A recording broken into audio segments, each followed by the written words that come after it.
Good evening. Thank you all for joining us tonight for this online lecture titled Living with Ceramics in Japan from Edo to Meiji. My name is Aishwini, and I am a program officer here at the Japan Foundation Toronto. Today, we are joined by our speaker, Dr. Morgan Pitelka. We thank him for joining us virtually from Chapel Hill, North Carolina, and for allowing us this opportunity to hear from him. Dr. Pitelka will be taking us through a 1-hour exploration of how people in Japan used ceramics during the Edo period and the Meiji period, taking examples from a variety of museum collections. Before we begin, I would like to ask everyone to please leave any comments or questions that you may have on the chat so that I can bring them to our speaker during the Q&A session at the end of his presentation. In any case that you lose your connection, please do join the talk using the same link. We will also be recording this event and uploading it onto our YouTube channel at a later date. After the event, I would also like to request you to please fill out our questionnaire, which will be sent to you via email or can also be found in the description box below. Now, to welcome Dr. Pitelka and to introduce us to today's topic, I would like to invite our Executive Director, Ms. Noriko Yamamoto, to speak. Thank you, Winnie. Good evening, everyone. I am Noriko Yamamoto. I am delighted to welcome you all to the Japan Foundation Toronto's online lecture with guest speaker Dr. Morgan Pitelka. Since January, we have had our ongoing exhibit From Edo to Meiji, Transformation of Japanese Ceramics, in our gallery at our center in Toronto. The exhibition is in collaboration with the Royal Ontario Museum and showcases their collection of Japanese ceramics. The collection shows how Western influences and demand for exports affected Japanese ceramics during the transitional period of late Edo to Meiji period. Seeing the great interest shown in the exhibition, we wanted to bring you an academic lecture on the topic.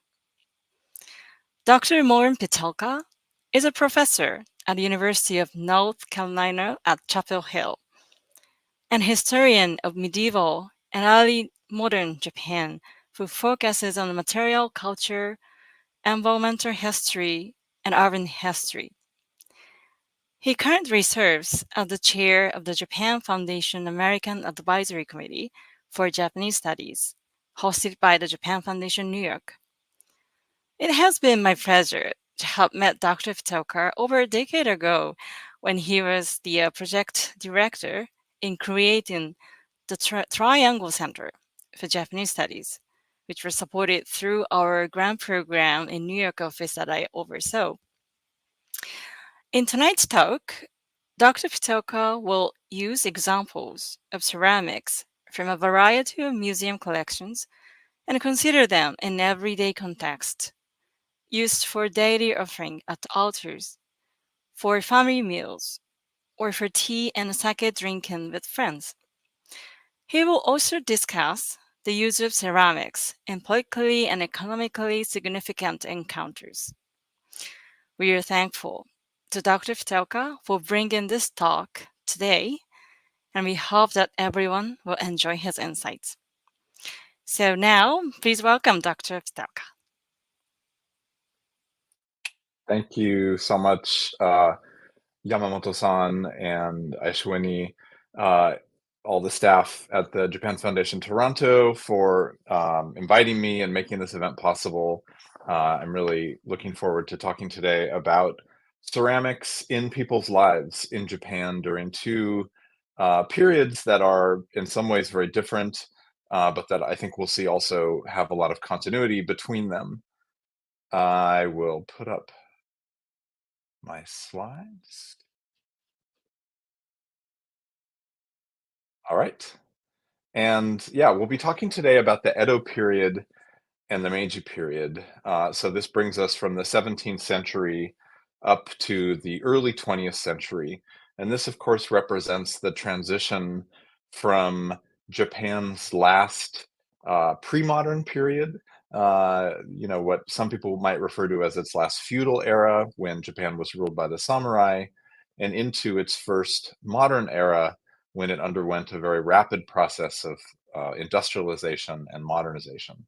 There are many different things that changed during these periods, and I'll try to address those in the context of ceramics. So let's go ahead and jump in. I wanted to first start off by mentioning some of the very basic characteristics of the Edo period. Again, this period goes from 1603 to 1868, and one of the signature characteristics of the Edo period is that it was dominated by the rule of the hereditary and professional warrior class of the samurai. The Tokugawa family ruled out of the city of Edo, for which the period is named, today's mighty city of Tokyo, and they aimed to rule Japan essentially in peace after a long period of civil war, and did so through a complex sharing of power with feudal lords, with warlords who ruled domains all across Japan, who were also themselves samurai. The samurai lived in cities, not just the city of Edo, but Kyoto, and then the domainal capitals, the regional cities that served as the headquarters of these feudal lords. So another characteristic of the Edo period is urbanization. The size, the population of the cities of Japan, particularly Edo, but also Osaka and the domainal capitals, grew significantly, and Japan became one of the most urbanized societies on Earth for the early modern period, for that age. Another characteristic of the Edo period is that Japan had very strict control of its national borders. It did not allow Japanese people to leave Japan and travel overseas, and it limited foreign merchants and foreign diplomats to certain ports of call, notably, primarily Nagasaki in the south of Japan, and had exchange and trade with the outside world through that limited kind of window, but on the whole, maintained very tight border control to the degree that it could. The last characteristic that I want to mention is that the Tokugawa government required all domainal lords to spend part of the year in Edo and part of the year in their home domain. So they would go back and forth between the political capital of Edo and whatever part of Japan regionally that they were from. And the highways needed to be well maintained in order to allow this travel to occur and to flow smoothly. And so there was an unusually advanced transportation and travel network in Edo period Japan, which also allowed for the flow of goods and indeed for the flow of ceramics.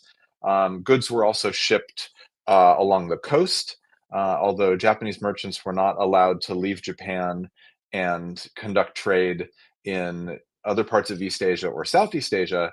There were trading routes all along the coast, and ceramics played an important role in trade along those shipping routes. So I want to talk today about a number of different categories of ceramics and try to really focus on how they were used. So often when we encounter ceramics in museum exhibitions, like the one that is currently being held in Toronto, organized by the Japan Foundation in collaboration with the Royal Ontario Museum, the ceramics are living in a space, a modern institutional space that in some ways hides their function. So we tend to encounter beautiful ceramics from Japan in an exhibition out of context. And so I will try today to talk about how these objects related to people in their daily lives. And I have to start in part because of my own history and my own background with tea ceramics, and particularly with the raku tradition of ceramics. Now, tea ceramics refers to a category of ceramics that are made in Japan specifically to be used in chanoyu, which is the Japanese word for the tea ceremony, a tradition of choreographed, ritualized preparation and serving of tea that is conducted by a host for one or more guests, often in a specialized tea room or tea house, and using a selection and arrangement of utensils, including, as we see here on the screen, a ceramic tea bowl that have been chosen for that occasion and are special. They have particular meaning. And in the Edo period, a huge range of ceramics that were created specifically for use in the tea ceremony emerged all across Japan, both professional kilns, professional studios, and small amateur operations. And the Raku kiln, which was based in the city of Kyoto, was perhaps the most famous of all the tea ceramic traditions in Japan because its origins in the 16th century were intertwined with the origins of the tea ceremony itself. That's a story for another time. But what we see on the screen here is a very modest black raku tea bowl that is earthenware. It's fired to a low temperature and it doesn't have any showy decoration. So it's a wonderful representation of the aesthetic of rusticity, the Japanese word wabi, which is often referred to, but in some ways hard to visualize. I think in some ways a black raku tea bowl is the perfect representation of the wabi aesthetic. And tea practitioners who were taking part in one of these tea gatherings would hold one of these tea bowls in their hand after the tea had been prepared by the host and drink the tea in several gulps and then admire the beautiful interior, the black kind of orange peel texture of the glaze with little drips of green matcha tea. Was a powerful sensory experience for the Edo period practitioners of the tea ceremony. Raku, the Raku tradition is thought of as being distinctively Japanese, but it actually was influenced by ceramic traditions in China, and it may be that it actually descended from immigrant potters who came to Japan in the late 16th century from Fujian in China. Another wonderful tea ceramic tradition comes out of the Seto and Mino kilns, which are located in central Japan, basically between Edo and Kyoto. And one of the most vivid and striking styles to come out of the Seto and Mino kilns is the oribe style. And here on the screen, we see a black oribe tea bowl that is clog-shaped or shoe-shaped. So it's deliberately formed on a potter's wheel by an experienced potter to have an asymmetrical kind of landscape where it has this wandering rim and this lively shape that is a joy to hold and to look upon for tea practitioners in the Edo period enjoying one of these tea gatherings. The Seto and Mino tradition of stoneware ceramics fired to a higher temperature than Raku ceramics was also influenced by Chinese ceramics. In fact, in the medieval period, the main claim to fame of the Seto and Mino tradition was that it could produce imitations of many imported Chinese ceramics. But in the Edo period, when there was less active trade with China, these domestic kilns really started to innovate.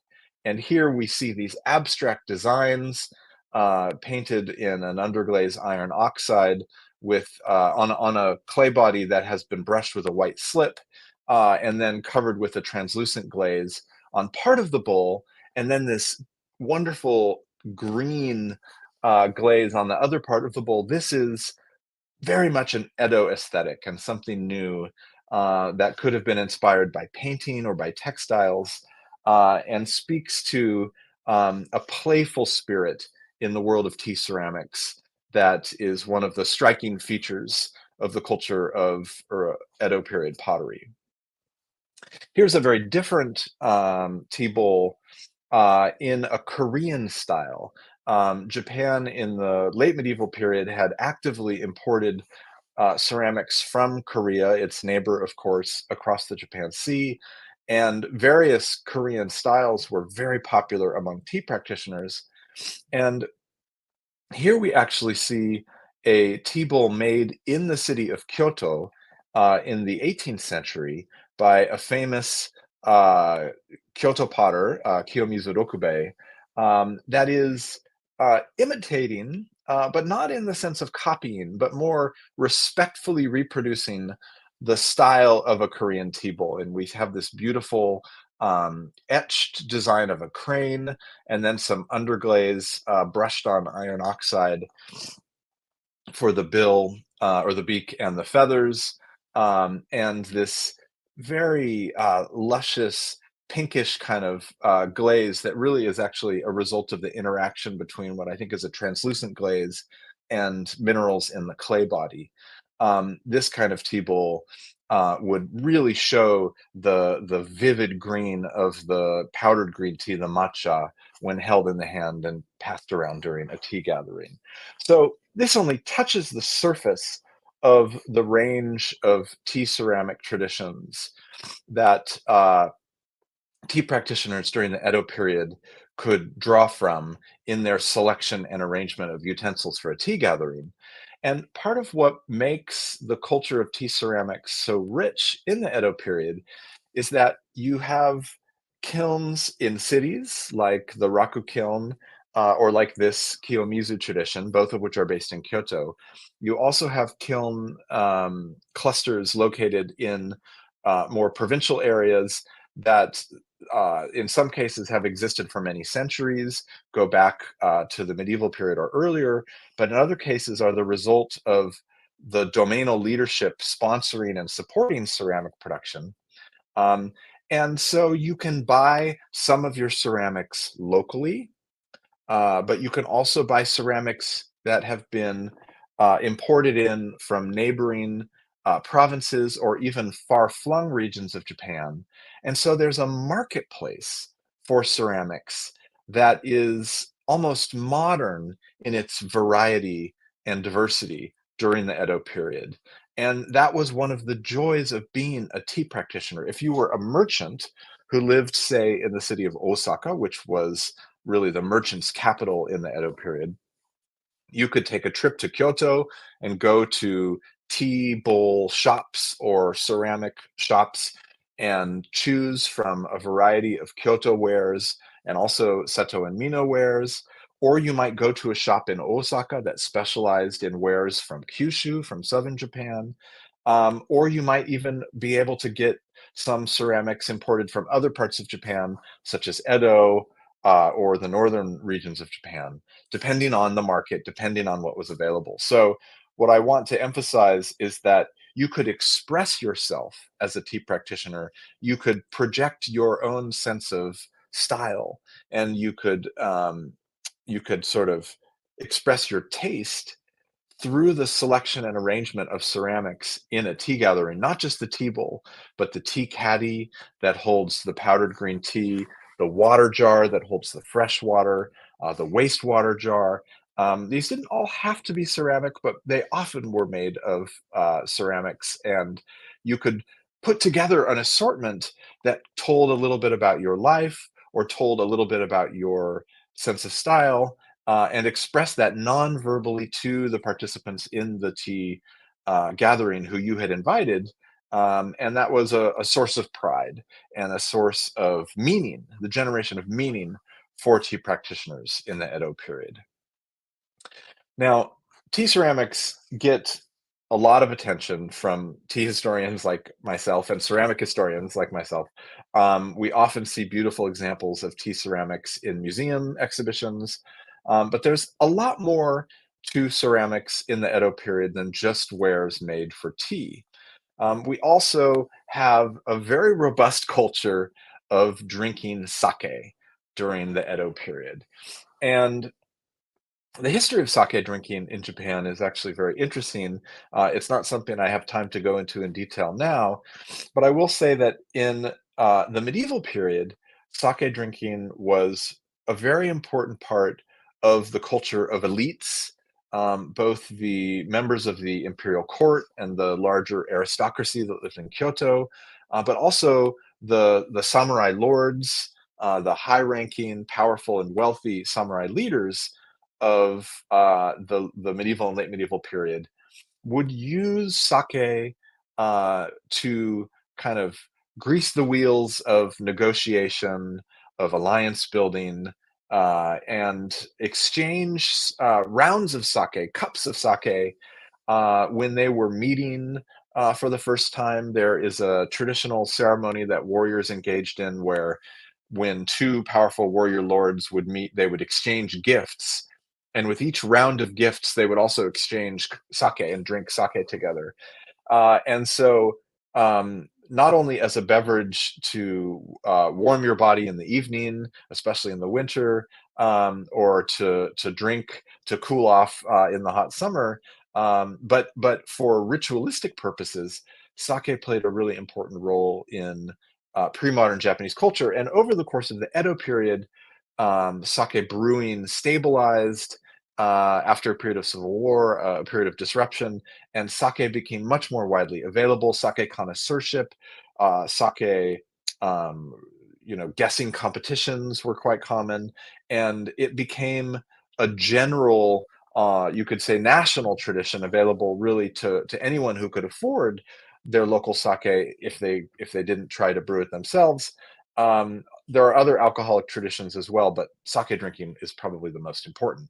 And there's a wonderful diversity of ceramics associated with sake drinking. Here, I'm just showing you one example of a sake bottle. And this is made in Hizen, which is the name of a province in Kyushu, a domain really that was a major center for ceramic production during the Edo period. And there are various types of ceramics made in Hizen in Kyushu in the 17th, 18th, and 19th centuries. Some, like the bottle that we see on the screen, are stoneware, which means they have a kind of sandy clay that is fired to a high temperature.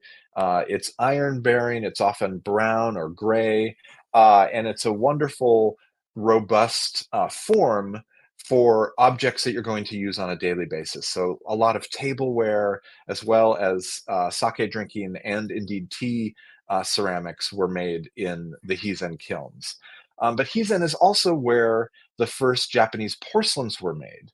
And that's because Hizen, being located in southern Kyushu, well, it's not quite southern Kyushu, northwestern Kyushu, is essentially a port, or close to ports, that had regular exchange with Korea and China. And indeed, after Toyotomi Hideyoshi's devastating war in Korea from 1592 to 1598, many Korean potters were trafficked back to Japan during the withdrawal of the Japanese armies in 1598, and some of those Korean potters settled in Hizen and worked in these various ceramic industries. There also is evidence of some Chinese immigrant potters who may have been involved in the early porcelain production in Hizen.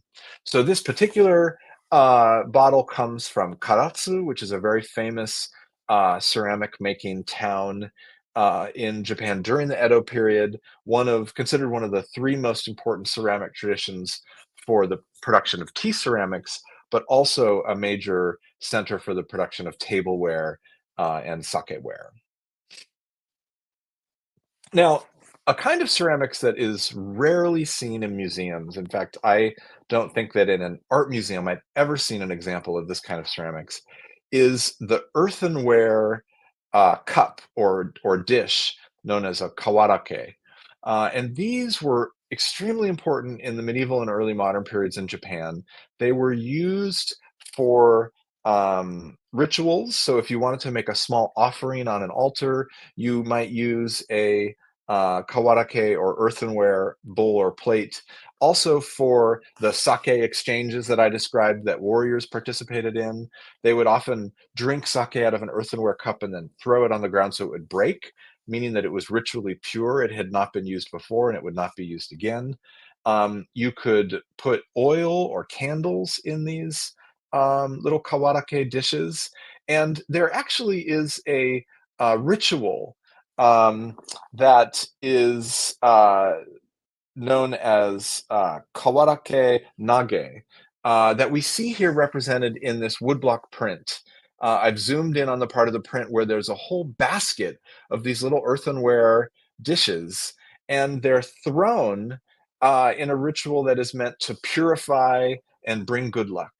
And this is from the very end of the Edo period, but it's one of the rare Edo period illustrations that I've seen that shows us kawarake. But these were one of the most ubiquitous forms of ceramics that are not considered in the modern understanding of craft to be works of art. So they don't appear in museums, they don't appear in art history textbooks, but are really important to thinking about the ubiquity of ceramics in daily life. So the most important kind of ceramics in terms of what people were surrounded with on a daily basis is the broad and diverse category of tableware, shokki in Japanese. And here we see an assortment of tableware from Kochi Prefecture, from their archaeological research center, all of which were excavated from Edo period sites. And I don't have time to go into a lot of detail about all the things that we see here, but I just want to point out how different every object on the screen is. So here at the back, we have a brazier, which is a kind of low temperature container that would hold ash and charcoal, and that you could cook over or use to warm yourself in the winter. On the left, we have what may be a receptacle for the charcoals when you wanted them to go out, and then you put a lid on it so that the burning is smothered. That was really important, of course, in Japan during the Edo period because houses are made of essentially wood, paper, and straw. Everything is very flammable, and if a charcoal um, sparks or lights up when it's not supposed to, it can cause a fire, and fires occurred quite regularly and were devastating. We see some stoneware ceramics here. So on the right side of the screen is half of a mortar and pestle, a suribachi, which is used for grinding food ingredients during the daily cooking. You might grind miso in there. You might grind fish if you were making dumplings. Various vegetables could be ground into a paste in that bowl, which has grooves in the middle. And then we see a whole range of different porcelains. So a lot of porcelains in Japan were actually imported from China, but eventually there was a clampdown on the export of porcelain out of China, and Japanese kilns, especially in the second half of the 17th century into the 18th and 19th centuries, became massive producers of porcelain. Some of that porcelain was exported out of Japan by the Dutch and sold actually in the European market, but some of it was for domestic use. And so we have a mix here of different sized, shaped porcelain vessels, a faceted bowl, a big blue and white plate, a goblet, and a cup. And these are the types of ceramics that probably would have been most common in most urban homes, a little less common in rural areas. But this is like what you would find in the kitchen of a regular person during the Edo period. And it's a rare example because it's coming from an archaeological research center of an attempt to look not just at the finest examples of Edo period ceramics, but the regular objects that were used for day-to-day living.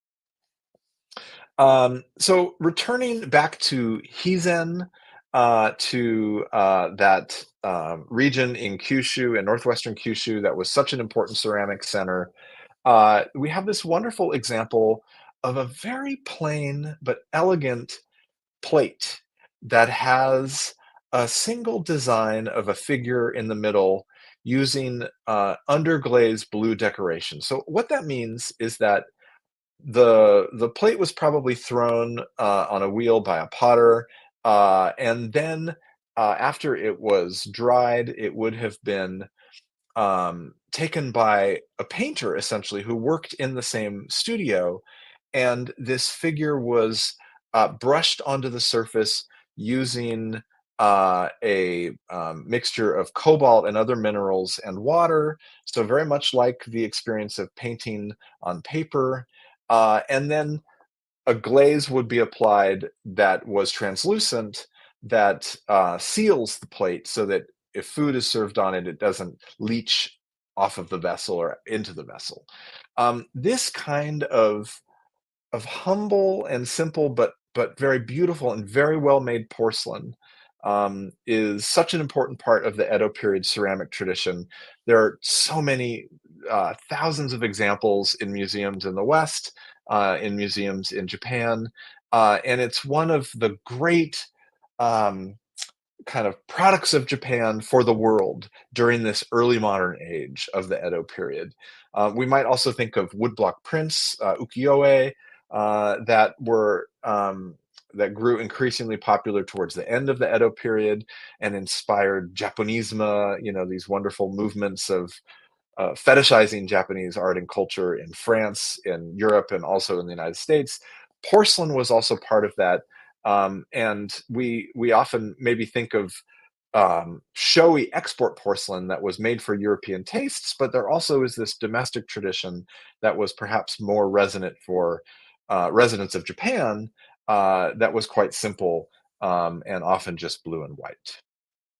Um, Another ceramic tradition that is important to mention that became particularly influential in the late 18th and 19th centuries is the ceramics made for what's called sencha, which is essentially the Chinese literati style of tea. And this is not powdered green tea or matcha that is whisked into a froth. And this is not the culture of wabi or rusticity. This is instead a culture of tea preparation and tea drinking that's associated with admiration for Chinese scholar officials, for the literati tradition. There were indeed Chinese literati who fled the fall of the Ming and the rise of the Qing and lived in Japan during the Edo period. And the sencha tradition never grew as large as the chanoyu or tea ceremony tradition, but was an important stream in the larger culture of sociability, particularly among urban elites. Kyoto had a really robust, diverse group of um, wannabe literati figures who loved sencha and would commission beautiful Chinese style ceramic utensils to use for their sencha practice, like this teapot. This was made in a different part of Kyushu, the Satsuma domain, which was in the Edo period home to a really robust stoneware tradition, and then towards the end of the Edo period started developing ware for export. I'll talk more about that in a bit. Um, so I think this is one of the last examples of ceramics from the Edo period that I'm going to show you. And in some sense, I've sort of saved the best for last.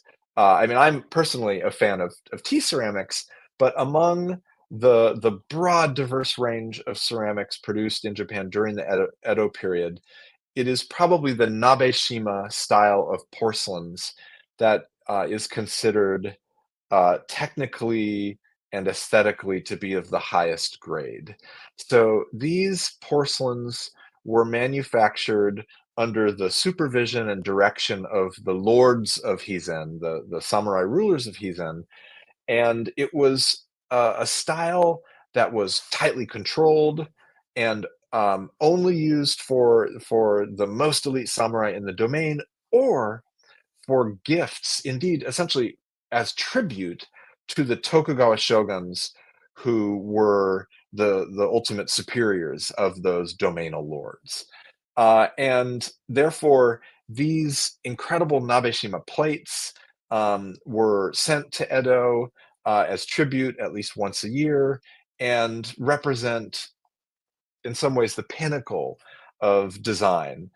This beautiful porcelain platter that we see here from the collection of the Metropolitan Museum of Art, which is where a lot of these images come from, um, shows us a real kind of meta image that in fact, speaks to the culture of ceramics in Edo period Japan. So it's a platter that you might use to serve food on, but it has as its primary focus of decoration these three overlapping jars, these beautiful porcelain jars that could be used to store tea leaves or some other material. And the variety of patterns, the variety of designs on this one single plate is simply brilliant, and shows the technical expertise that the potters making these Nabeshima porcelains achieved in the very tight and hierarchical system of domainal and shogunal power and patronage. All right, so I would like to shift now to the second period that we're considering today, and that's the Meiji period.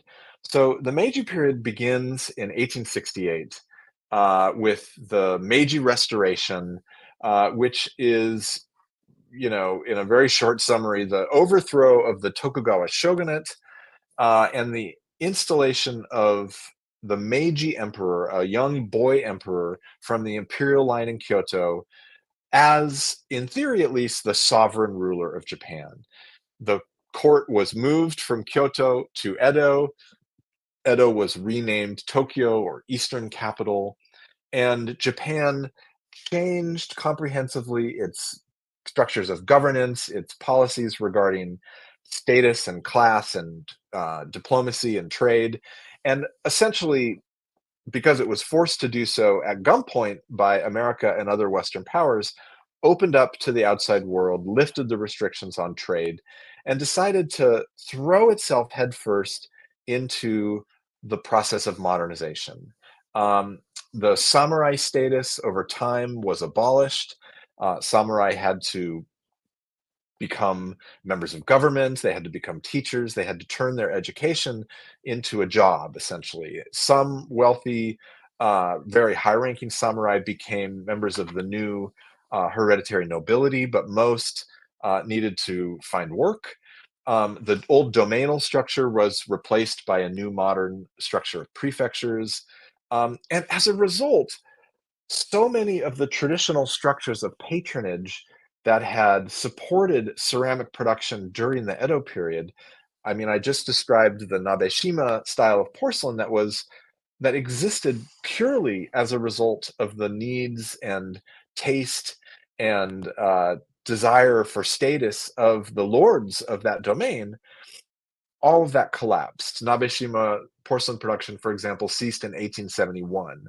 And instead, Japan embraced industrialization, the creation of corporations, the establishment of factories, a program of militarization. Japan wanted to become strong and wealthy so it could resist the sometimes predatory behavior of Western imperialist and colonialist powers.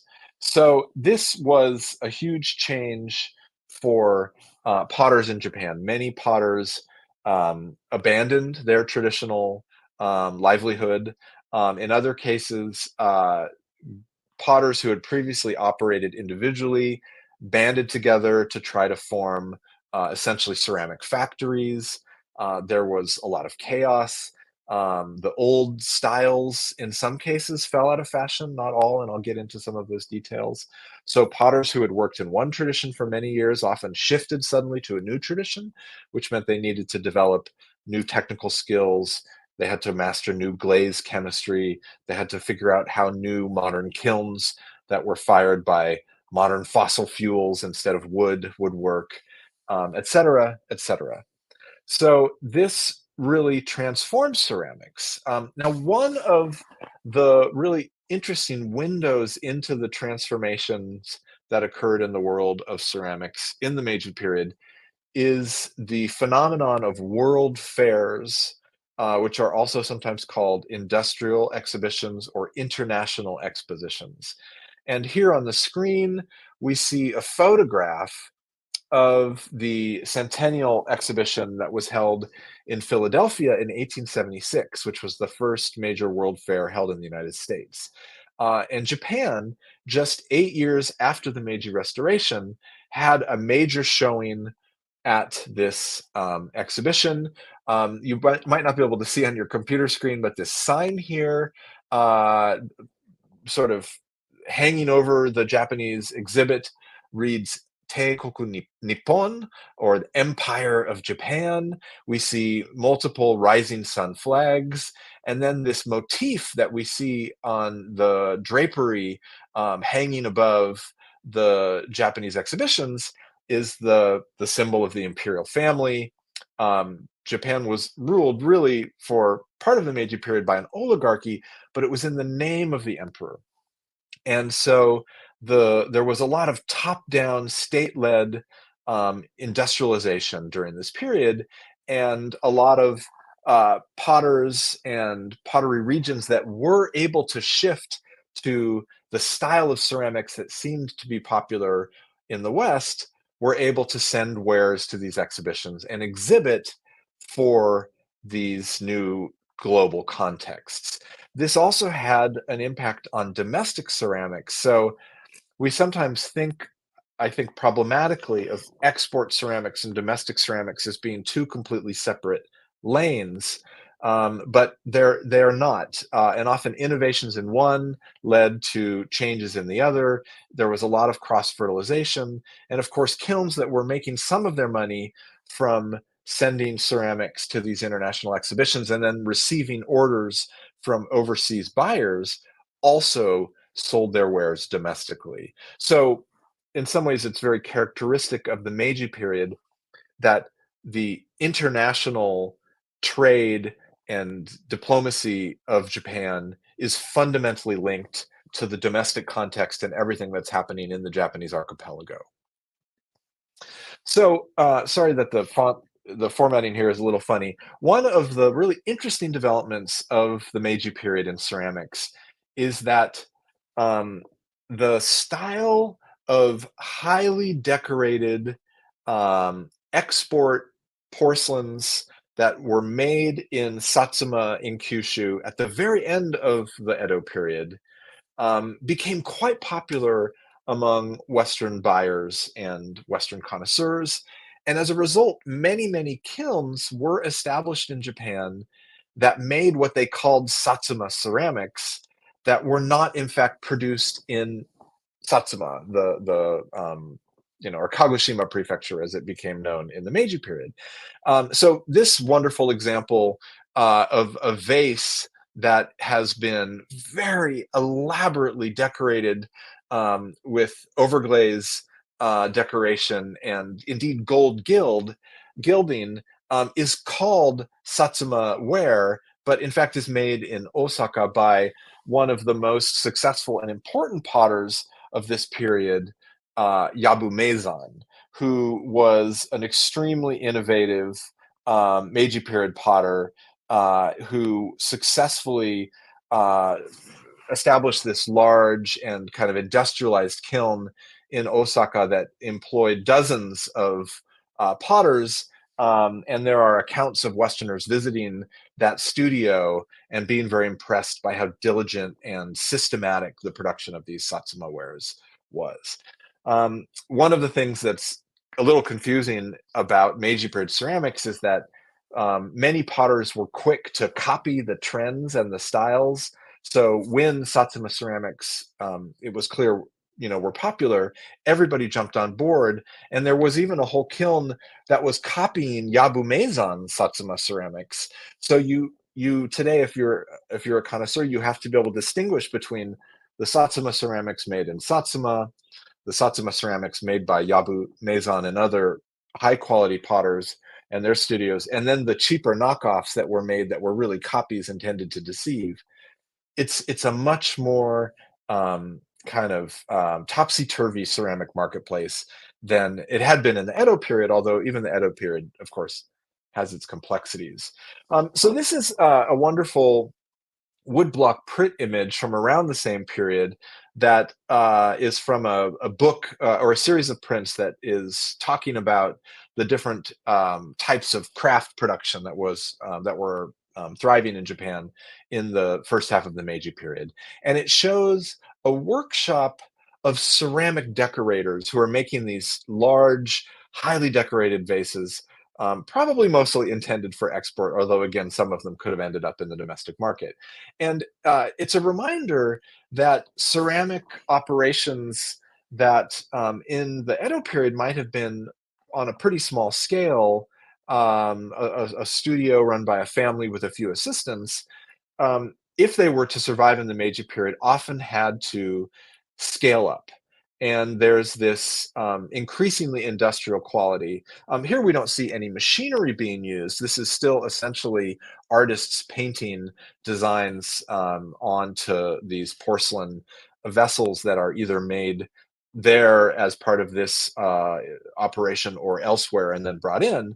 But there's a little bit more of a kind of factory line feel to it.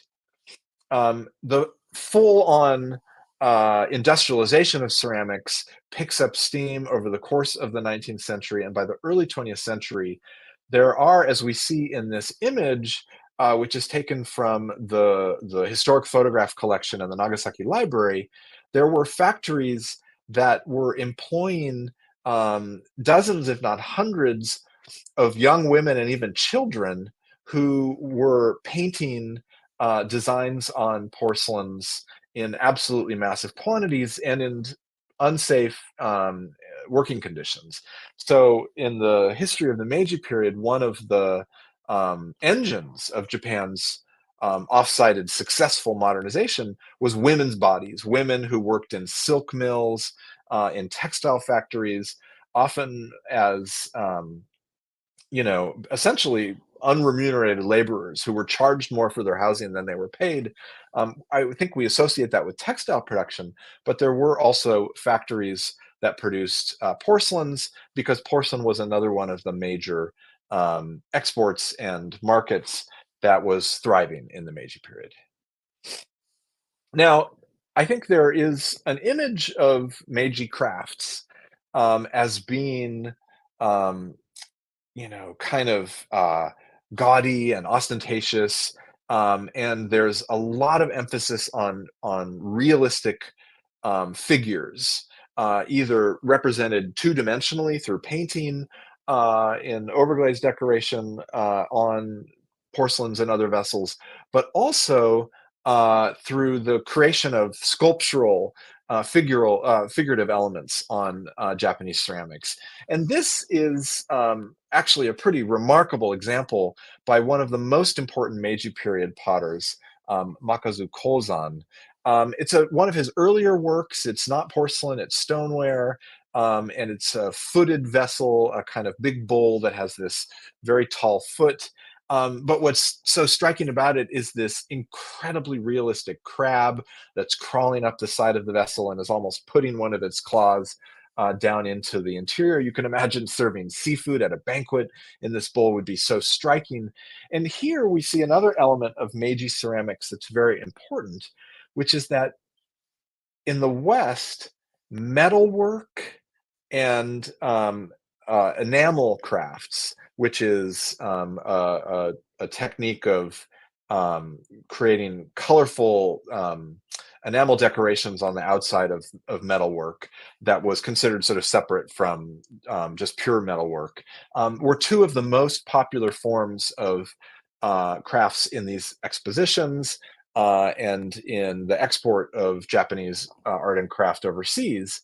And so that had an influence back on ceramics. So some of the amazing, figures of hawks or of other animals that you see in metalwork from the Meiji period had an influence on potters like Makazu Kozan, who had the technique and the vision to do almost a kind of trompe l'oeil in various forms of ceramics. So for me, aesthetically, this is an example of how in the Meiji period, some ceramics were experimenting with a kind of global vocabulary where traditional Japanese methods of decorating pots were almost set aside for a period of time. However, even in the oeuvre of this one potter, we can see that there also is a deep interest in more traditional methods of decoration and indeed production from the Chinese imperial porcelain tradition, which had such an influence on Japanese porcelain, and also the various Japanese porcelain traditions. So Makazu Kozan could do it all, essentially. He could make, as we see here, these incredibly elegant porcelain vessels that had remarkable decoration that engage with East Asian visual motifs. Here we see a dragon flying amidst this kind of almost sgraffito, interlaced plants. And it's so elegant and so beautiful. And there's so many marvelous examples of his porcelain production. And I think it shows that over the course of the Meiji period, especially into the 1880s, 1890s, and the early part of the 20th century, there was an increasing awareness of some of what was being lost and some of the kind of design principles and the styles that had thrived during the Edo period, and there was an attempt to reclaim them and recenter them by potters like Kozan. This also happened in the world of tea ceramics. So after the Meiji Restoration, initially, tea potters fell on very hard times. Almost all tea potters had relied on these networks of patronage that ultimately had powerful warlords someplace towards the top. A tea potter might sell a lot of their wares to merchants, but those merchants would sell a lot of their pots to samurai. And once that system of samurai patronage had collapsed, some of the most successful tea potters in Japan essentially found themselves out of work. In my research, I found records of some potters kind of living on their savings, and going on these tours where they would travel around Japan and try to find um, old samurai who were still doing the tea ceremony and would have tea with them, and in some cases even do little ceramic workshops for them. Kind of sad stories of these potters who history had kind of left behind. So some whole tea ceramic traditions did essentially disappear during the Meiji period, but some of the urban traditions were able to survive because, of course, tea practice didn't go away completely. And by the 1880s and into the 1890s, there was a resurgence of interest in chanoyu, the traditional Japanese tea ceremony, on a number of different fronts. One of those fronts is that wealthy industrialists were increasingly becoming interested in spending their newfound wealth on traditional arts from the Japanese past. When they interacted with Western wealthy merchants and industrialists, they often found these men had collections of art from Rome or the Renaissance in Europe. And so Japan's equivalent, in a way, was the wonderful artistic heritage going all the way back to the classical era of Nara and Heian. And so these men started developing collections, and some of them also became interested in the tea ceremony and in tea ceramics. Another phenomenon of the Meiji period is that towards the second half of the period, tea was one of the traditional arts that was deemed to be appropriate for women's education. Women had always been involved in tea, but tea in late Meiji and into the 20th century was seen as an art that could be taught to Japanese women to keep their sort of Japanese sensibilities intact. There was a somewhat kind of sexist notion that Japanese women, we didn't want to get too Western. We wanted them to be the kind of heart and soul of modern Japan, rooted in the past, rooted in these aesthetic traditional principles. And so the tea ceremony started to become part of the curriculum in girls' schools and women's schools. And that really gave the traditional tea establishment a lifeline. So the combination of the interests of these wealthy collectors with the revival of tea, catering primarily, but not only to women, meant that suddenly tea potters could sell their wares again. And I chose this photograph from the Harvard University Widner Library from 1890 because the woman who's here in the middle is actually holding a raku tea bowl.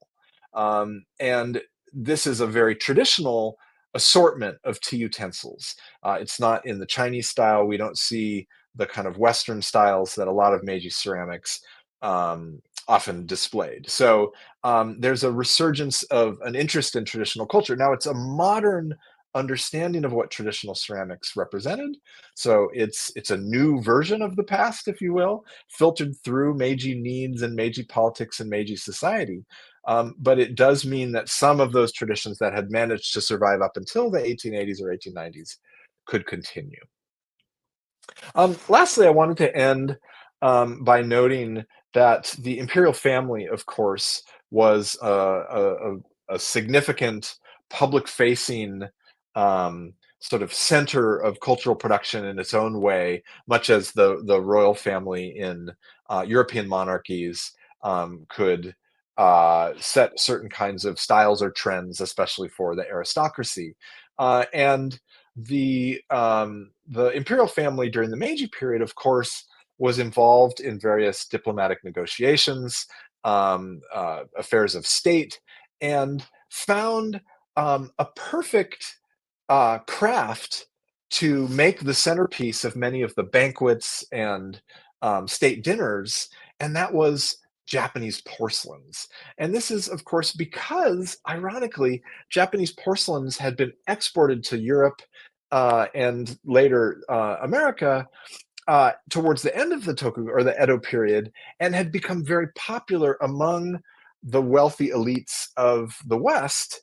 And so European monarchs, European aristocrats, European political rulers already had Japanese and Chinese porcelains in their palaces, on their tables. And so it was a way that the imperial family and the peers, the nobility, the modern nobility, could center their own history and tradition in a way that was global, that was both Japanese and Western. And so there's many examples of the imperial family using porcelains from Japan. They also did purchase and use porcelains from the West, or were given porcelains from the West, from Sèvres in France, for example.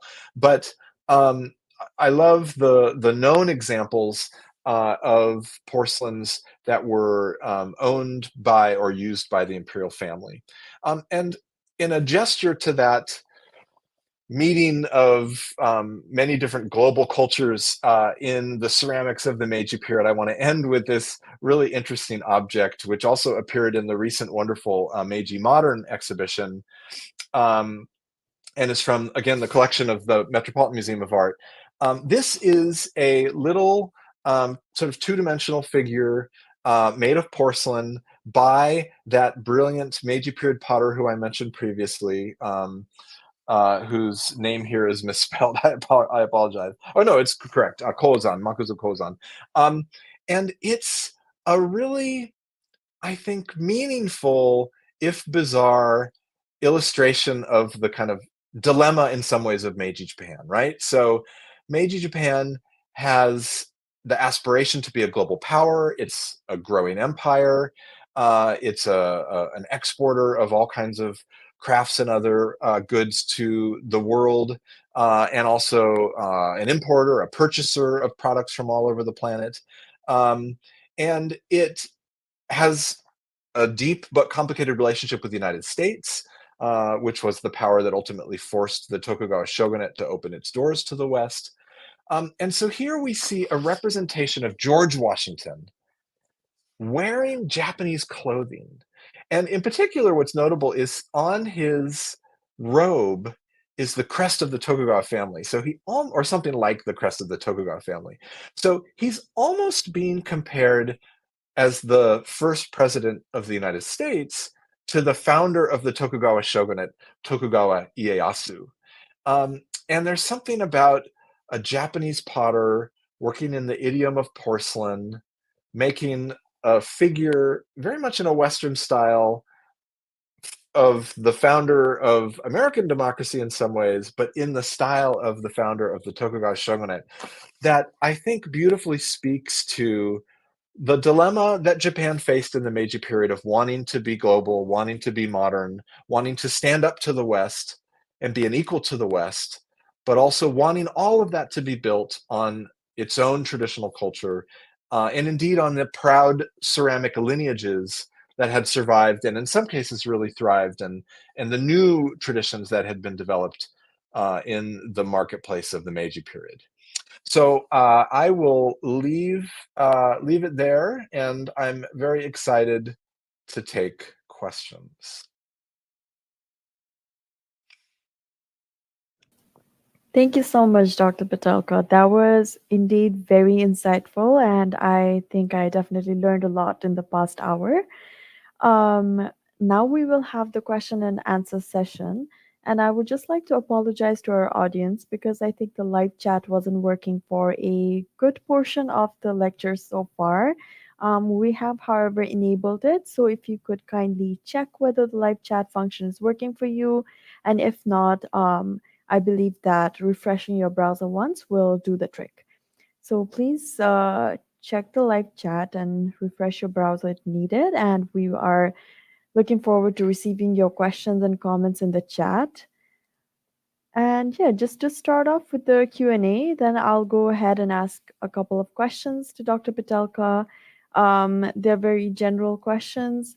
Um, so yeah, firstly, I would like to ask something about the influences that Japanese ceramics have faced, throughout history. So, from a brief walk down the history of Japanese ceramics, it seems that there have been many foreign influences, as you mentioned, design influences from China, even potters who, migrated from places in China and I believe also in Korea.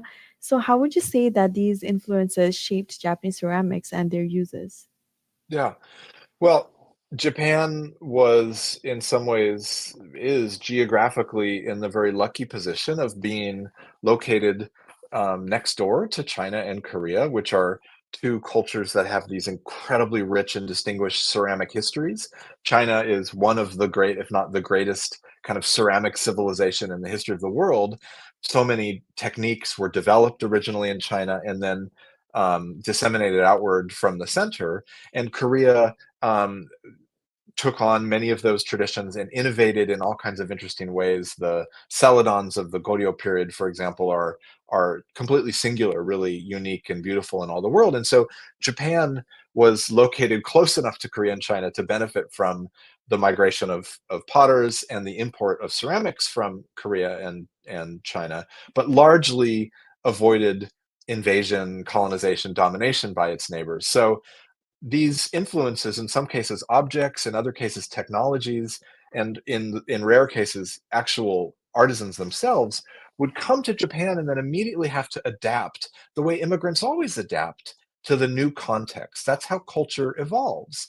And so a wonderful example is that during the 15th and 16th centuries, the elite samurai of Japan loved Chinese ceramics and collected Chinese ceramics for display in banquets and the early form of tea gatherings. But not everyone can own Chinese antique ceramics. So over time, Japanese kilns started copying those Chinese styles, but eventually innovating and taking the techniques in completely new directions. So that, as I mentioned, the Raku style, many of the Seto and Mino styles, all of the porcelains that emerged in Japan after the 17th century, all, in a sense, are in a kind of lineage of Chinese and in some cases Korean influence, but represent distinctive forms of Japanese cultural production. So there are also in Japan happen to be the natural materials, the clays, the kind of kaolin clay that is needed to make porcelain, the minerals to create different glazes. The natural environment in Japan allowed ceramic production, but was different from the natural environment in Korea and China. So the pottery that resulted was unique. That's part of what makes the ceramics of Japan in the Edo and Meiji periods so interesting. Yeah, thank you so much for answering that. I have one more question. So we discussed about the Edo and Meiji periods today. So I'm wondering, in present day Japan, how do the uses of ceramics differ, or do they differ greatly from what we have discussed today? Yeah. Well, so the Meiji Restoration did represent a crisis for the ceramics industry in Japan.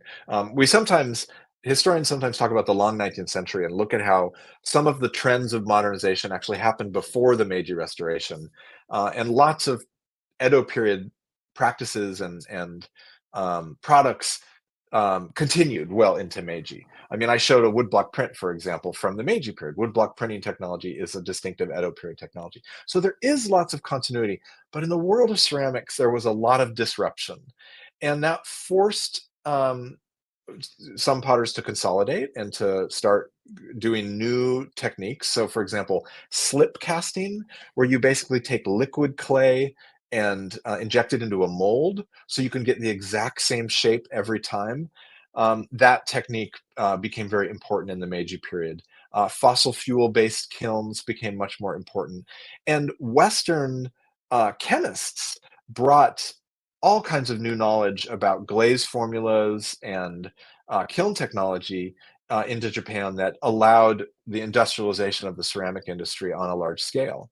But then you have that interest in the second half of the Meiji period in reclaiming some of the heritage of the Edo period and before, and that meant that a lot of those traditions that had temporarily gone moribund were able to revive.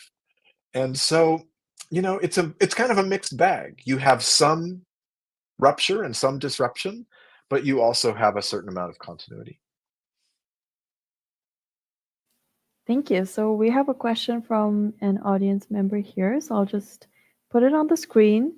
So Nicholas asks, regarding the underglaze, was the images painted onto raw pottery or bisqueware?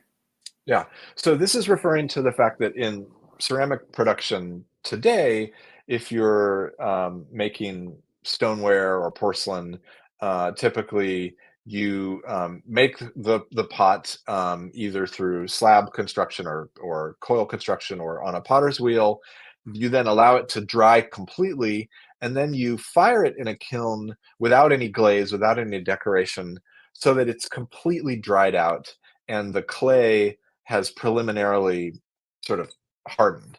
Then you glaze it and fire it a second time to a higher temperature to achieve the vitrification of the glaze where it approaches the state of glass, right? And it kind of melts and becomes semi-translucent.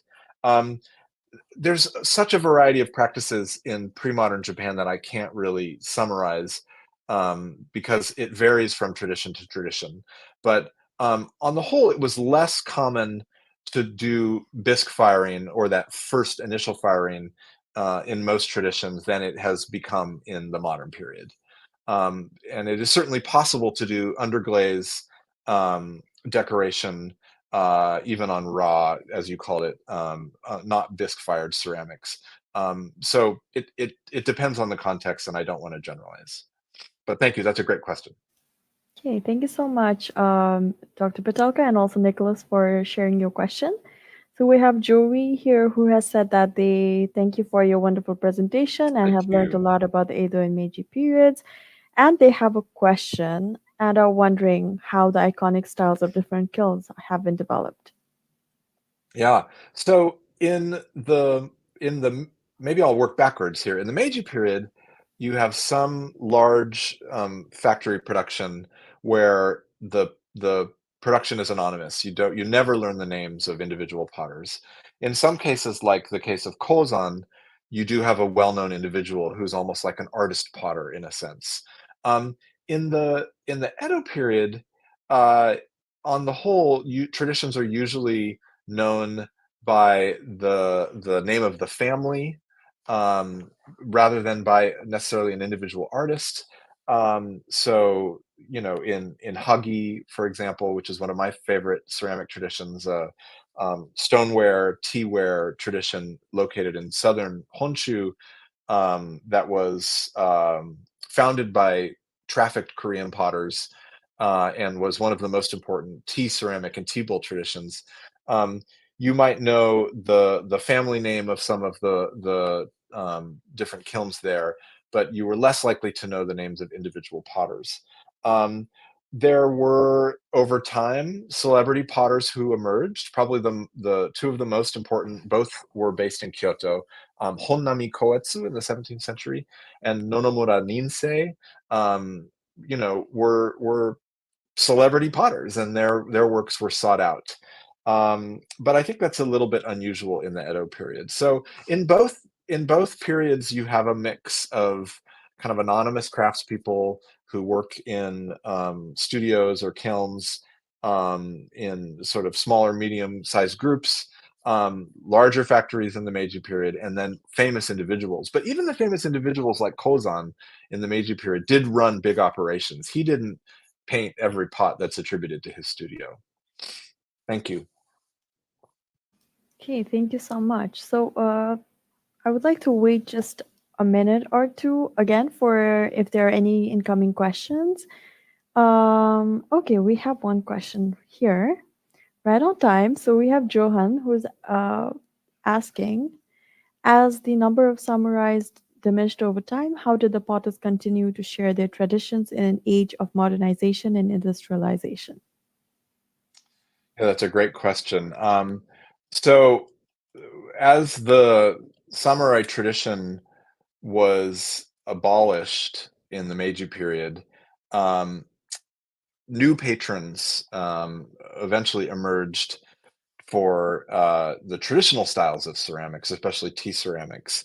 And they often were industrialists. So they were men who ran large companies, became very wealthy. I mean, they were the tech bros of the Meiji period, if you will. And there's a wonderful book that is called Art, Tea, and Industry, which is about an industrialist who became incredibly wealthy through running Mitsui Corporation, who became a patron of tea and art collecting, Masada Dono. And his story is a wonderful example of how these capitalists, these industrialists, swooped in some ways to take the place of samurai as patrons of the arts in the second half of the Meiji period. They really played a very different role, but we can see them as analogous figures.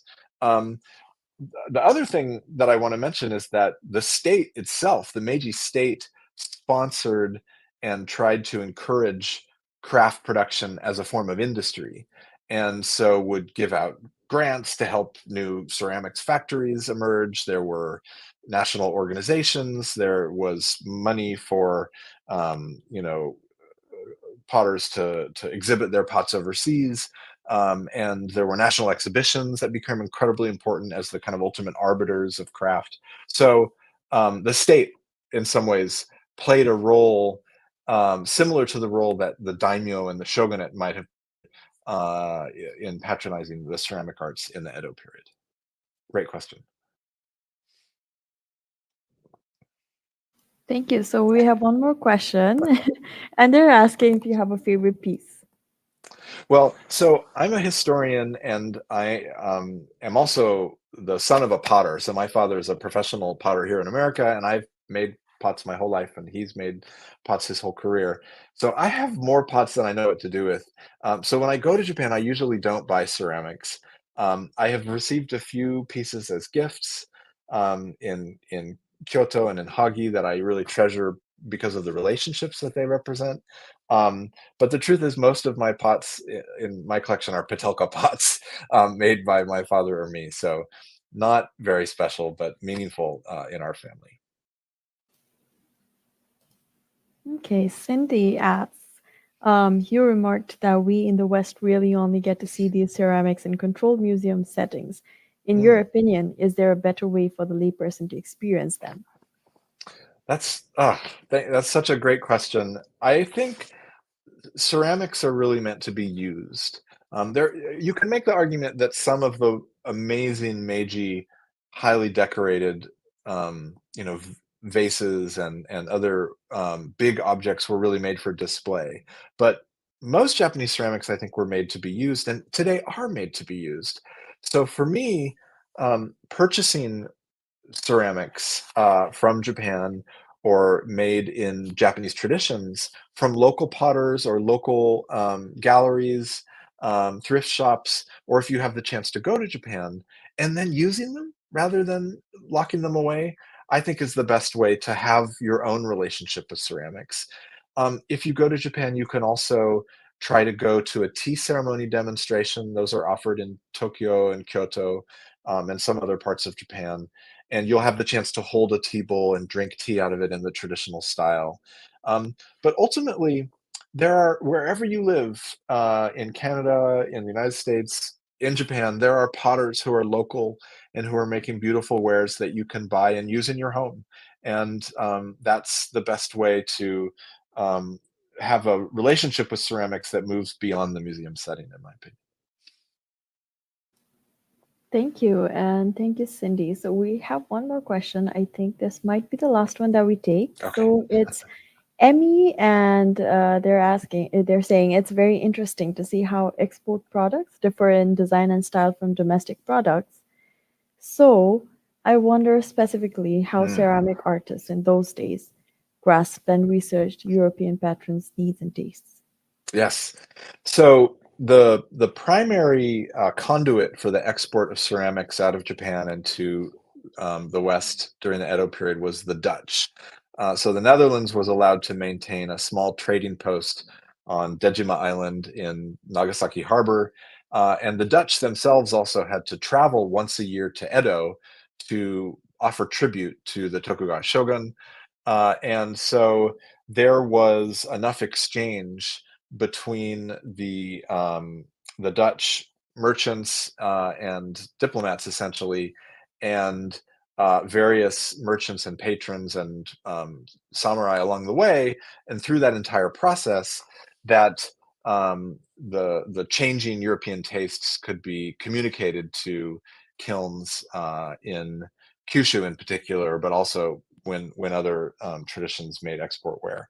Um, it's wonderful to study how porcelains were deployed in the European context. There's a really interesting book called Porcelain for Palaces that looks at how some European palaces would have a porcelain room where porcelain plates and bowls from both China and Korea were actually plastered into the walls and ceilings of the room.